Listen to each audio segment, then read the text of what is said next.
Hi, everyone. Hello. We are so happy to have all of you here with us this evening for what is sure to be a very special session of our Summer Stride series. My name is Charlotte Wright, and I am a learning designer and researcher at Begin, and I'll be our moderator this evening. So this is the third session in Begin's Summer Stride series, which is a four-part series running monthly through the summer. And if this is your first session with us, welcome.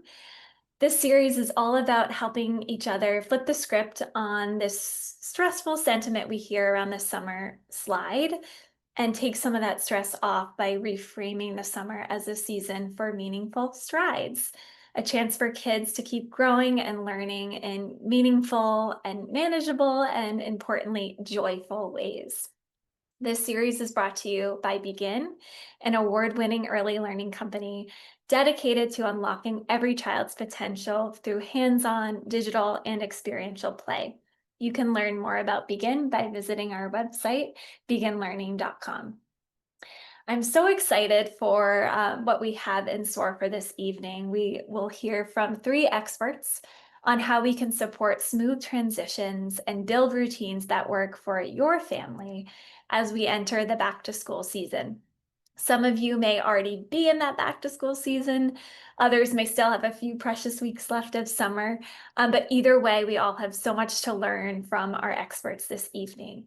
I previewed their presentations, and what we will learn isn't just relevant for back to school, although it's probably especially on our minds for back to school, but they are all tools that can support families throughout the entire year with tricky transitions or just building up important routines for families. So just some housekeeping before we get started. Each of our panelists is going to share about one to two tools or strategies with us, and then we'll all come together for about 15 minutes for a Q&A and a whole group discussion. So we're going to go through all their presentations. So as questions are arising, as they're sharing their tools and strategies with us, please send questions via the Q&A button that you should see on the bottom of your Zoom. And our wonderful moderator, Carolina, will be keeping track of these questions and sharing them with us to answer at the end of the session. Okay, so without further ado, I'm going to welcome our first speaker, Heather. Hi, Heather. Welcome. Thank you so much for joining us this evening. Let me just get my presentation up for us. Great. So our first speaker is Heather Turgeon. She is a psychotherapist and a nationally recognized sleep specialist. As the co-founder of The Happy Sleeper with Julie Wright, Heather helps families with babies, kids, and teens sleep well. Her work has appeared in the New York Times, the Wall Street Journal, the Atlantic, the Washington Post, and on NPR. Thank you so much for being here with us tonight, Heather. Thank you for having me. Thank you so much. Okay, well, so Charlotte, you said it. I'm a sleep specialist. I work basically with people of all ages. I'm now also working with adults who have insomnia. So I've truly gone from like 0 newborns through adults, helping everybody with sleep.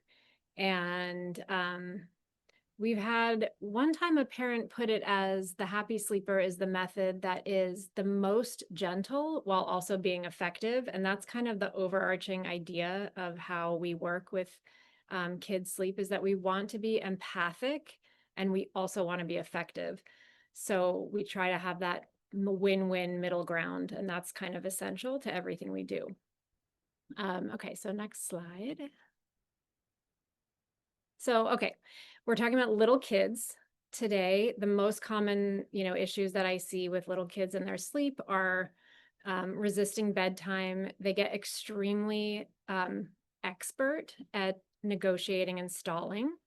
Once kids hit like 2 to 3, they have this sort of dawning of like, oh, I can delay bedtime and I know how to do it, and I know how to push people's buttons and ask for more things. And so bedtime routines can kind of unravel. So we have a lot of stalling around bedtime. We have kids popping out of the bed. Once they're out of a crib, then it's very exciting. So we have kids coming out of the room. normally, or I would say one of the most common things that ends up happening is that parents, with every intention of trying to help, end up over helping by staying in the room longer, sitting down with the child, and then before they know it, their child seems reliant on them to actually fall asleep with them in the room. So that's a super common, very, very common predicament for parents. And then we have waking in the night and, nightmares, fears of the dark. For big kids, I don't have a slide on this one, but I'll just say that big kids also have quite a few common sleep issues, which would be more like in the kind of like 9 to 10-year-old age range. A lot of kids also do have some fears of the dark. It kind of can take people by surprise because they're like, why is my older child seeming to have a harder time with sleep? And I could go into why that is, but it's very common for kids when they're in the 9 to 10-year-old age range to also start to have some difficulty saying goodnight and falling asleep. And so, next slide. So just stepping back for a second, how much sleep do we all need? This is just kind of a good thing to orient yourself with as we're getting back into the regular routines of school. I tried to capture what I think most people's kids are in this seminar. So this is just, roughly what the different ages need for optimal sleep. Um, and just kind of remembering that sleep is when um, emotions are regulated. It's getting optimal sleep is extremely important to executive function. It's how kids get, kids that are well rested are more likely to be able to, focus, to transfer short term to long term memory. They're better able to regulate their emotions, sit still, listen to, and like take in information and calm their bodies and feel more regulated and organized in their nervous system. AKA, sleep is super important to school and how kids learn. So that's just kind of that's the background for why we're talking about sleep today, is that this is really important for all aspects of life, but very, very important to how they do in school. Not like grade wise, but just how they function in school and get the most out of their day. So next slide. Okay, so with 10 minutes to talk to you, I think I was kind of like thinking, what are the one or two most important things I could, set the stage with.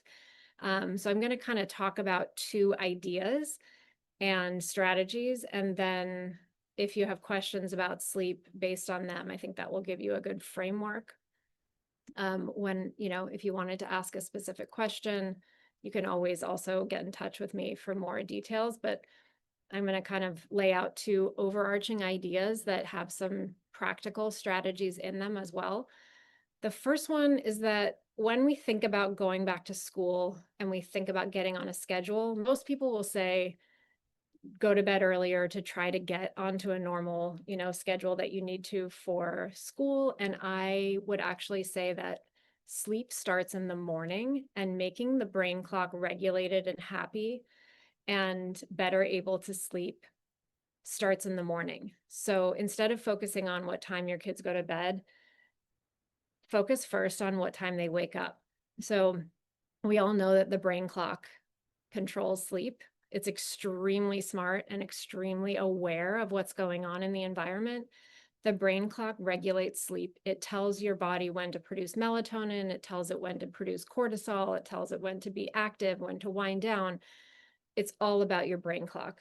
And kids' brain clocks, just like ours, they use the morning signals to know how to regulate their nighttime. And I could talk for like a whole hour about circadian biology, but I will not.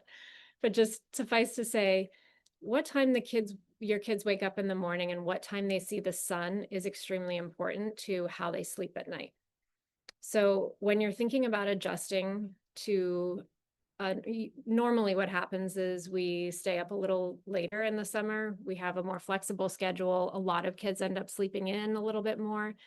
It may not be every kid, but a lot of them do.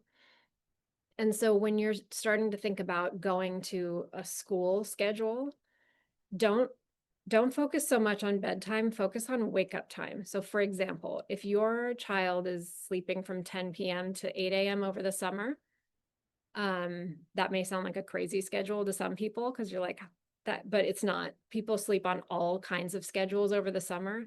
And so let's just use it as an example. 10 p.m. to 8 a.m. So we're getting a decent amount of sleep, but we need to get up at 7 for school.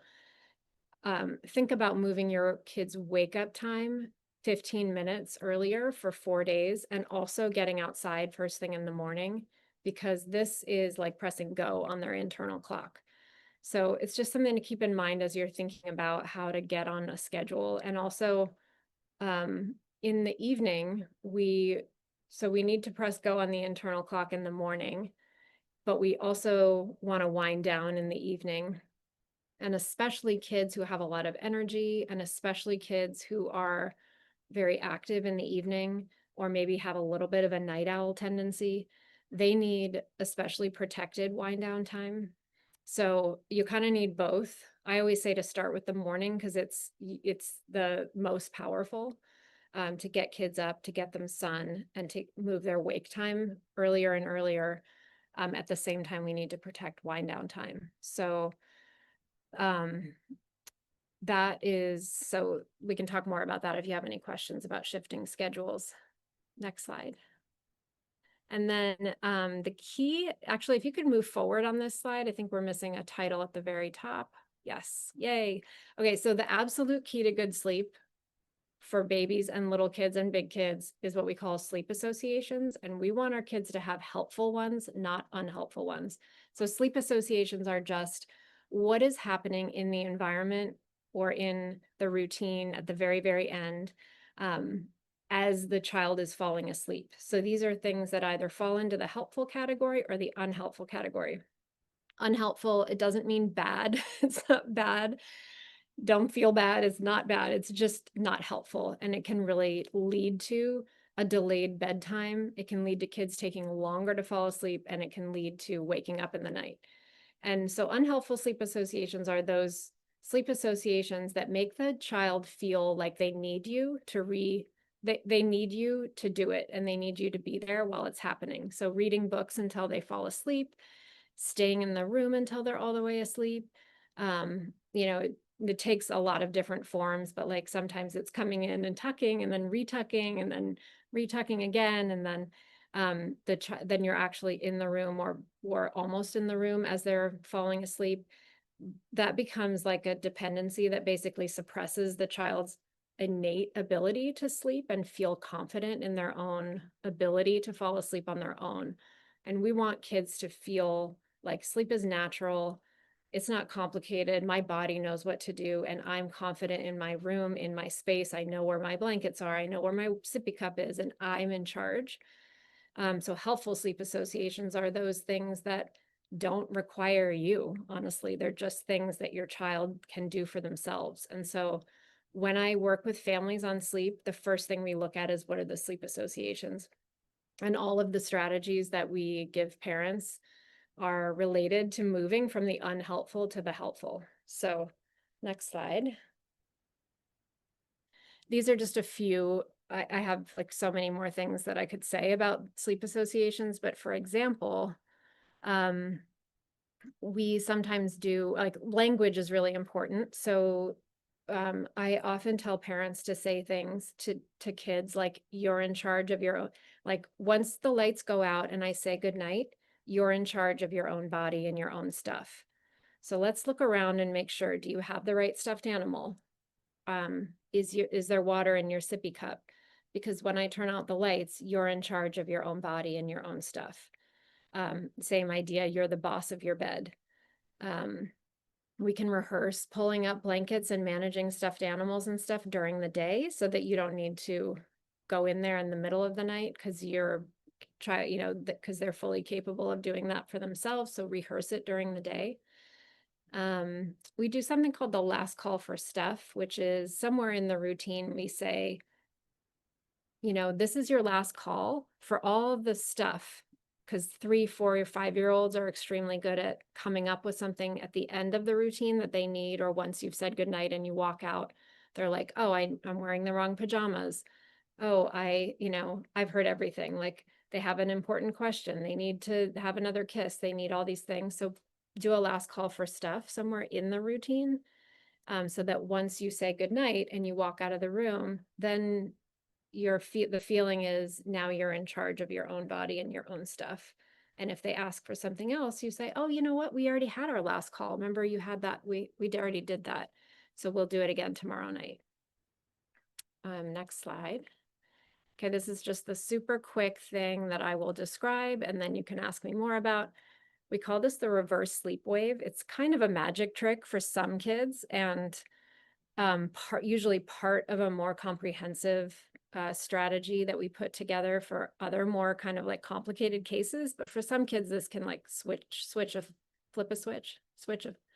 Um, what you do is you say, you know what, at the end, like when we have our last part of our routine, I'm going to say goodnight. You're in charge of your own body and your own stuff. All you have to do is lie there quietly and rest your body. I'm going to come back and check on you. And I'm going to check on you in 5 minutes. And I'm going to keep coming back every 5 minutes until you fall asleep. You don't have to do anything. You don't need to call me in. All you have to do is rest your body. And I will come back and check on you. And I'll check on you every 5 minutes until you fall asleep. And that's what you say. But what you actually do is you say goodnight, you walk out of the room and you say, I'll check on you in 5 minutes. You walk out, close the door, and then you wait about 45 seconds. Depends on the age of the kid, but you wait and you pop the door open and you put your head in and say, I'm checking on you. I'll be back in 5 minutes. And you close the door, walk away, come back 1.5 minutes later, open the door. I'm checking on you. I'll be back in 5 minutes. Close the door, walk away. You expand it to 5 minutes, but slowly. And what it does is usually when you close the door and walk out at the end of the routine, kids are like, what can I do to get you back in here? This is a way of reversing that dynamic. So it can, like I said, kind of flip the switch to them not having to do that and just relaxing. So that's a little, technique. You can ask me more about it if you want. And thanks. Thank you so much. Thank you so much, Heather. That was amazing. You fit so much in just 10 Packed minutes. it in. So thank you. I know it's hard. I can see and feel so many nods in the audience and, see into the future a lot more well-rested families. So thank you for Of sharing. course. And just a reminder to our audience, I'm sure you have a lot of questions for Heather. As they come up, please jot them in that Q&A section on Zoom, and we'll do our best to get to them when we are in our Q&A session. So now we're going to move over to hear from Stephanie, our next speaker. Hi, Stephanie. Hi there. She is a licensed marriage and family therapist with a master's degree in clinical psychology and a bachelor's in child development. She has been working with children, teens, and families since 2009, providing trauma-informed care in clinical, school, and community settings. So thank you so much for being here with us this evening, Stephanie. Hello. Yes, I'm excited to be here. I'm here to talk about reading through change. So, how books can support children's transitions. Not only can books help through transitions, I used books a lot in my therapy sessions with my clients as well. We can move on to the next slide. There's a lot of wonderful ways that books can help. Books offer a safe and familiar space to explore big feelings. Stories help children make a sense of new experiences, especially during a time of change. It also helps children relate to the character that they're reading about and help understand the transition in a bite-sized way. Reading together fosters connection, opens dialogue, and builds emotional vocabulary. Also, you can weave in the conversation about the routine while you're reading the book. For example, if you're familiar with the Llama Llama books, while you're reading that book, you can be like, oh, Llama Llama goes to school too.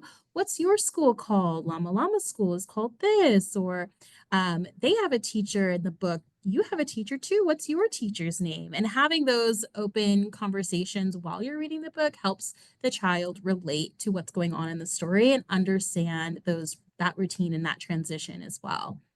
Move on. So, key moments for support: starting school, like I mentioned earlier, moving homes, new siblings, changing a routine or environment. I'd love to talk a bit. I have a 2-year-old myself. We've just finished potty training, so I use books with her to help her understand that routine that she'll be doing.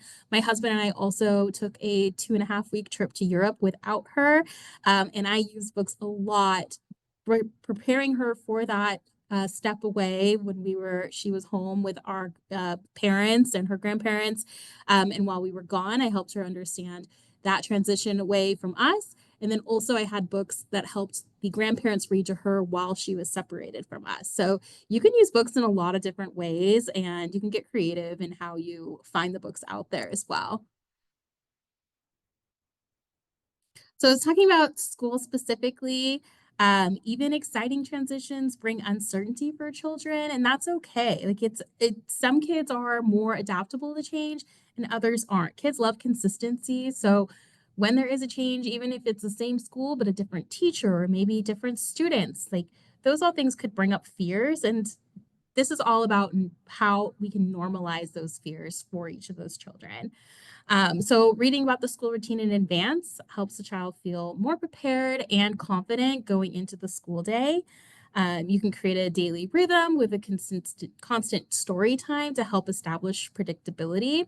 I know that we have someone presenting in a little bit about visual transitions and using those as visual cues.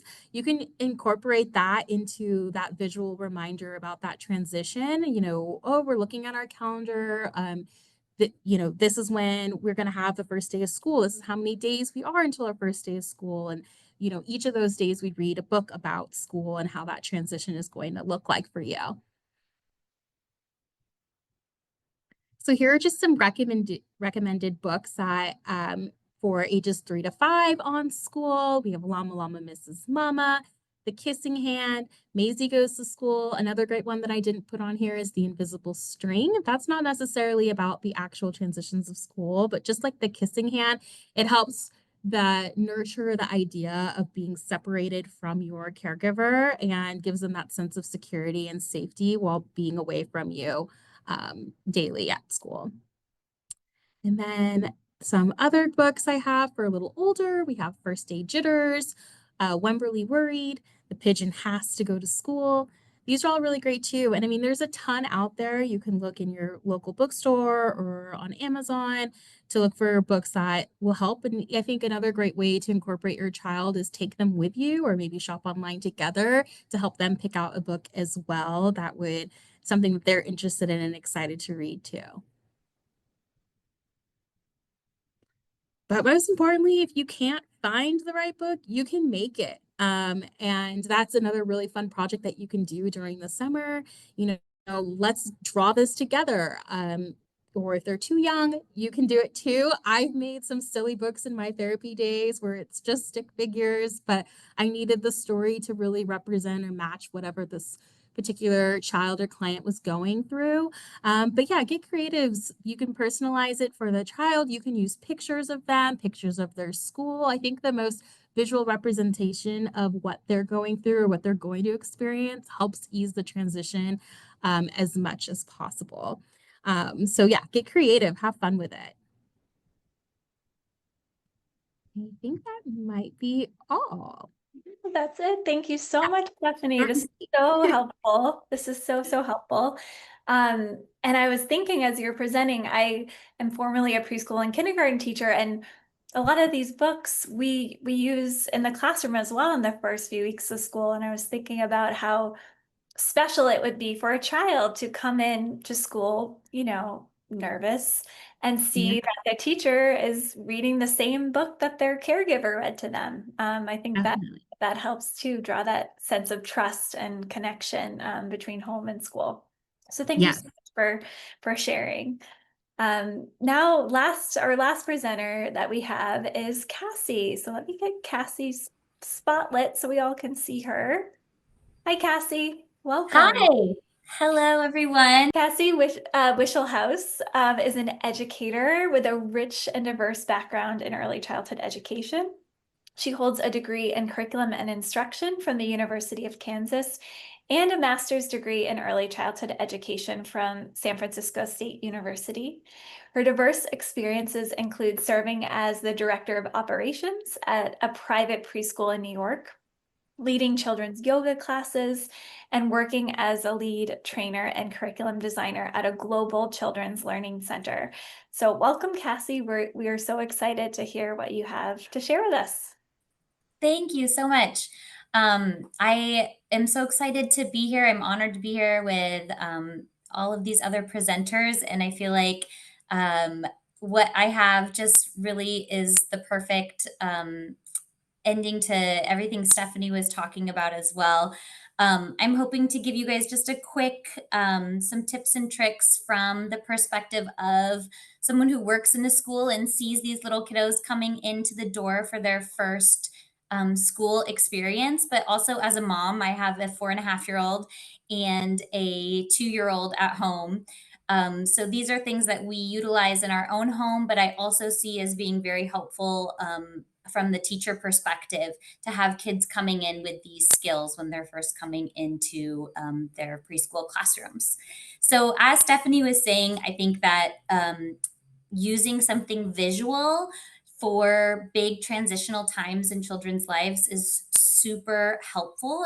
All children can benefit from having something to look at to help them know what is coming. So, I have kind of 3 quick tips that should be pretty accessible to do before you start school in the fall. So, the first one is using flashcards, which I'll give you some examples of what I mean by using flashcards to kind of represent, as even Heather was talking about, your routine, um, and giving children this tangible thing to look at to help them see what comes first and then next and then last in the routines that we're going to be building for them.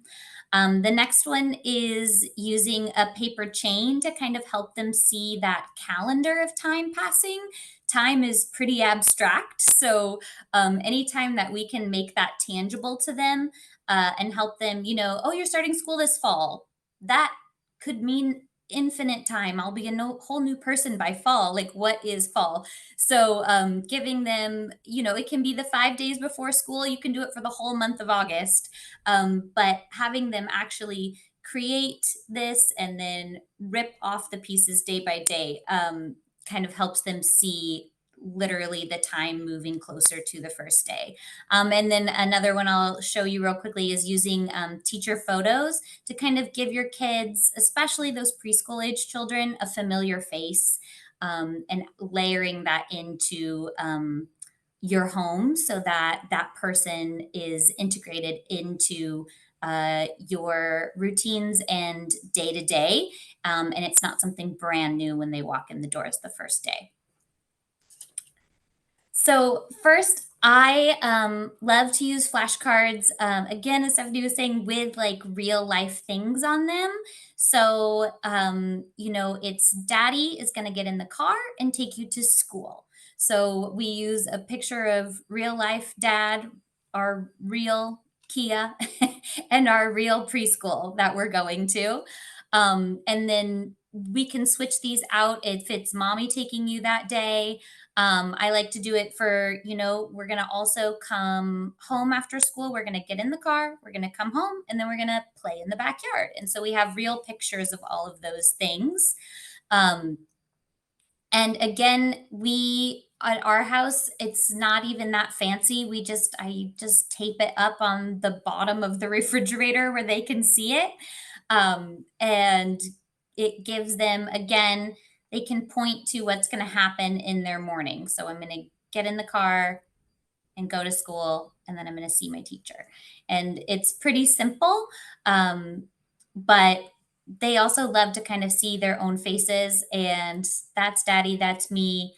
that, hey, that looks just like your car. And I'm like, it is. And so it also sparks these conversations to have, and it can really layer in more opportunities for them to ask questions too, and say, well, what's going to happen after that? Or, yeah, this looks great. I'm excited. So it helps them really have that context the to these schedules and these routines that we're going to start creating for them as the school year comes approaching. So as I was describing before, this paper chain, which I think is the next slide, is a really simple way. Again, you can make it together if they're really little, like my 2-year-old definitely could not make a paper chain right now, but you could just make it for them in that act again of letting them rip off. Every morning we get to rip off one of the paper chains and count how many days we have left until the first day of school. And we're going to watch that paper chain get smaller and smaller and smaller until the first day of school comes. So again, it gives them that visualization to take something as abstract as like a week, a couple of days, and make it super, super tangible for them. The next one I have is teacher photos. So if you are a teacher, or maybe if you're one of the room parents, this is one of my favorite things that our school does. I'm going to show you a little visual aid if you can see me. So we just go on to like Walgreens or Costco. It's costs us for the entire school under $100 to take a picture of the teachers and mail it to the kids' class, to each new family's home. So the kids, it's addressed to them. They get a letter in the mail and they open it and it just says, "We cannot wait to start the school year with you." So it's back to school. It's super simple. This can hang on the refrigerator. And these are, I didn't have permission to show their faces, so I put little stickers over their face. But it has those teachers' faces on them. And so again, that's hanging low down on the fridge, or next to their bed if they have a special little place where they put special things. And that face then becomes something that they've seen before. And you can volunteer to do this for your school. Maybe, again, like I was saying, if you're a parent volunteer, you can suggest it to them. Maybe lots of schools do this as well, but that's something we've loved from the parent perspective. And I love doing that for the school as well, because it really just, we want kids to feel safe as they come into school. And the more familiar they feel with their morning routine and how they got to school that day, and they've seen that person's face before hanging on the fridge for a couple of weeks, the more confident they're going to be coming into that new classroom in that new school. And so I think that it's just another great tool to give your kids something to look forward to, and include them in the experience and make this person a safe space, which is going to ease those nerves and ease that transition if they're feeling safe and excited. And I think that's pretty much everything. Yeah. Thank you so much, Cassie. Thank you so much. These ideas make it seem a little bit more manageable. Like, I think all of this is doable. And even I was thinking your flashcards are so beautiful, but I was thinking how it could be as simple as getting those note cards from you can get at CVS or Walgreens that all of us probably used to study with, the flashcards, and just writing it ourselves and drawing a picture. If you don't have a printer or you don't have access to Canva or anything like that, it can be simple and manageable. Super And simple and symbolic too. Like it can just be, yeah, yeah. exactly. You can draw them together, they can color them. It can be really, really simple. That's great. That's great. Yeah, I think sometimes we forget that the little ones, yeah, they just need the tangible, they need the visual, and that simple things like this can support them in understanding time, especially. Well, thank you so much. We are going to move to our Q&A shortly, but before we do so, I wanted to share with all of you two of the four resources that are in the activity packet for this Summer Stride Series Session 3. These activities were made by myself and my colleagues on Begins Learning team in collaboration with our amazing creative team. And we thought carefully about, okay, what are the themes of this session, routines and transitions, and what resources can we create to support families in taking some of the advice that we're giving or tips that we're giving and putting them into use without too much legwork or preparation on their end. And so this first resource that you see on the screen here is a make your own routine tracker. So similar to what Cassie was sharing with visuals, it provides different steps or tasks, we call them, to a routine. So specifically, we have one tracker for back to school and one tracker for going to sleep or getting to bed. So you can work with your child to pick the cards that fit your family's needs or your plan for your routines, and use this tool to introduce or solidify a routine with your child. And depending on their age, the first week or so of doing the routine, you can walk through each task with them. So, for example, okay, we ate breakfast, let's turn over the task card. So when your child turns over the task card, it says, I did it, and you can have a little celebration together. Okay, what's next? Oh, next is brush my teeth. Let's go upstairs and brush our teeth and then revisit. It might feel like a little slow and monotonous at first, but trust me, the payoff will be worth it because their confidence will grow, their independence will grow. And eventually, they probably won't even need to use this tool because the routine will be so set for them. And our next resource is we called Back to School Bingo. So we designed this to help make practicing for and getting ready for back to school fun and playful. So a lot of these items here, maybe your child's teacher will ask you to practice with them before they get to school. But so we wanted to create something that could make it more fun and playful and motivating, and something that your family could do together. So just like normal bingo, after they do something, for example, if they have practiced their bedtime routine, they can cross that off on the board. And you can either do, a big celebration when they cross everything off, or similar to like a tic-tac-toe if they do one row, something like that. Whatever works for your own family. Wonderful. And before we go to all of our audience's wonderful questions that I see coming in here, I have a question for all of you because we've had a lot of wonderful tips and guidance tonight from all of you. But I'm curious, if you had to pick just one simple back to school ritual or routine that you would recommend every family try, that would require no prep or very little prep. So with the mindset of everyone's really busy in back to school season, and of course we all want to do it right, but what's something kind of that we could try this weekend? Yeah, that requires little prep. Why don't we start with Cassie? Sure. So something that I was reading a couple of questions that were submitted before, and I think this tip kind of aligns with some of those as well. And a lot of times, one of the biggest pain points is just that like last transition into the car or into the stroller. Um, and how do we move, like my kid loves school, but they still like that last jump, that last leap to getting to where we need to get to get to school is a pain point. So one thing I think that should require not very much prep, and can be part of your routine, is maybe making a special playlist together that you can listen to in the car on the way, and something exciting that's only for those special trips to school. And you can build that together. For those older ones, 4 or 5 year olds, they can kind of help you pick out what songs they're going to want to listen to on their way to school. And then for my younger one, something that we've started doing is he loves to bring things with him as we're leaving the house.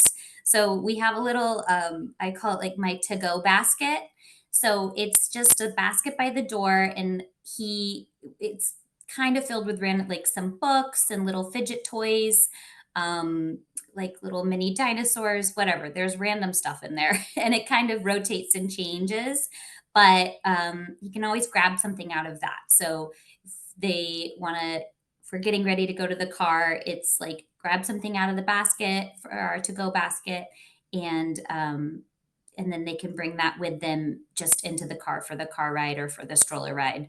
Um, so I think that that's like a nice routine for that last step of something exciting to get them going.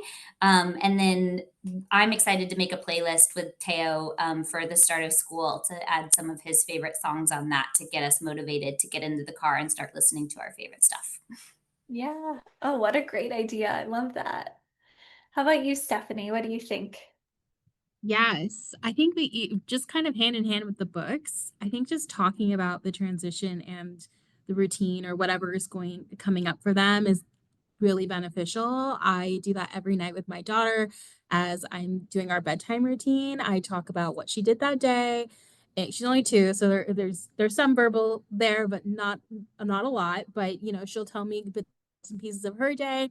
And then I talk about the next day, just like not even with the visual flashcards, but I'll say, "Oh, daddy's going to take you to school tomorrow and I'm going to pick you up, or I'm going to pick you up or take you and daddy's going to pick you up, or whatever that it is, or today's a non-school day and we're going to, tomorrow's a non-school day. So we might go here or there." So I just thinking about talking as much as possible about the change and the transition really helps the child feel more comfortable with whatever that transition is. Great. Thank you so much. And Heather, what do you think? I have a similar idea for bedtime and something I always tell parents to think about with bedtime routines. Um, Similar to Cassie, where it's like we want to entice them with the thing that's really like they're really motivated by at the end of the routine. So, because a lot of times bedtime routines can feel like you're pushing your kids, especially as they get to like 3, 4, 5, you're pushing them, like, but it feels like you're pushing string. You're like, do the, it can get a little bit like reminding and nagging and try pulling along. So if you can think about what is the thing that they're really going to be excited about and change your language around to be more like, okay, you know, um, let's like let's get our PJs on and get our teeth brushed so that we can do that next part of the story because like we did that cliffhanger last night, right? Remember at the end of that cliffhanger story and I would just, depending on the age of the child, like for a 2 or 3 year old, it would be like pick their favorite character in their favorite book and tell a tiny story, make up a random story. You are like the best storyteller to your 2 year old or 3 year old. Anything you tell about their favorite construction character, whatever, is going to be fascinating. And then be like, let's do the next chapter. Be like, I have another story I want to tell you. So get your stuff done so we can do that.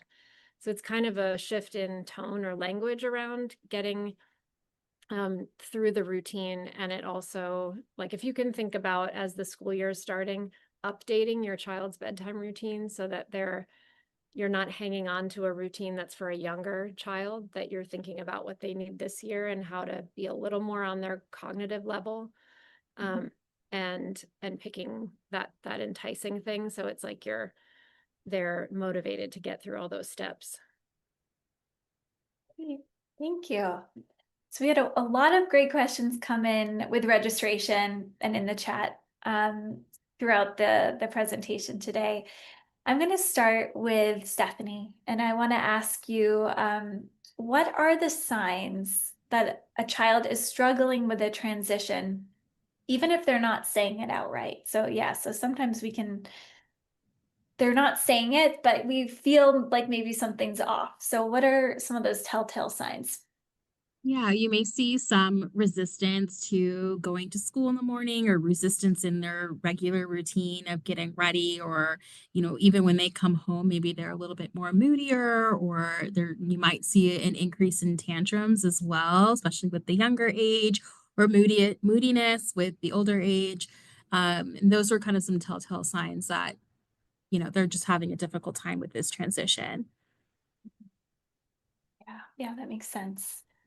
Now, Cassie, we had a question come in that I think is really interesting and probably applies to a number of folks in the audience today. How can we build a morning routine that works for multiple kids at different ages and speeds?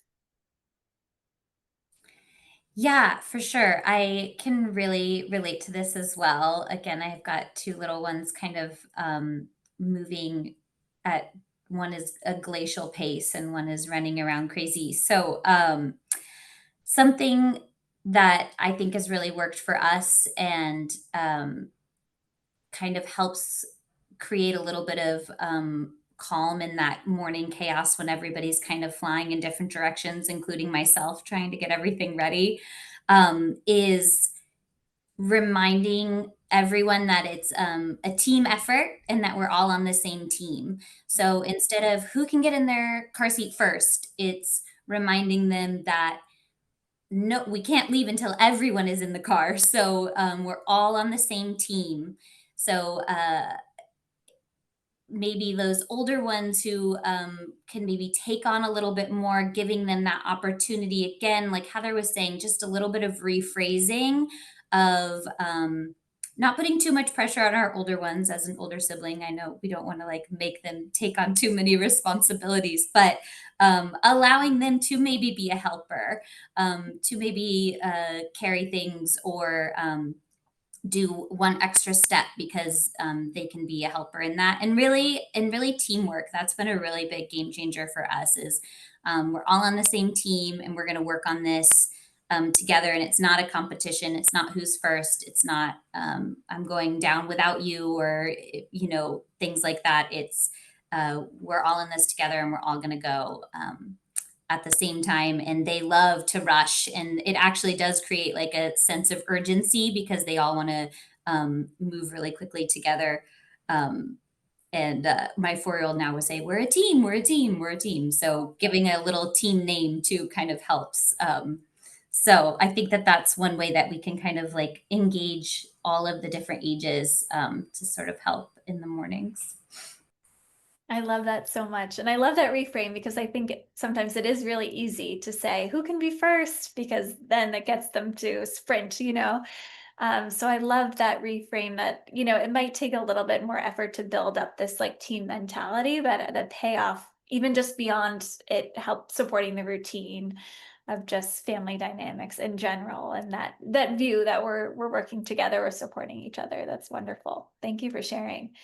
Um, I want to ask you another question that kind of relates to that, that came in, that the registrant asked, their kids used to go to school together, but their older child is aging up and going to a different school. How can they make the transition smooth for both kids given this big change?